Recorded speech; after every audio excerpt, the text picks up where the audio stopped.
I had a really big project where I had to strip a lot of copper, so I invested in this wire stripper machine. I've had it since 2021, and this is a really great machine if you have a lot of copper that you need to strip.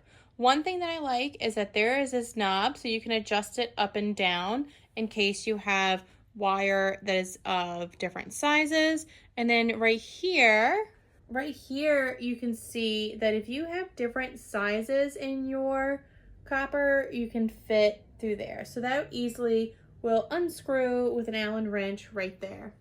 So right now I just have this on a table, but you can bolt this down to your workstation so it doesn't go anywhere. One of my favorite things is that it has this really quick on and off switch that's really easy to press. It has just your general motor. So we have a single phase motor, double capacitor, and it does give you a little warning sign right here, wire stripper machine, keep your hands out of the way.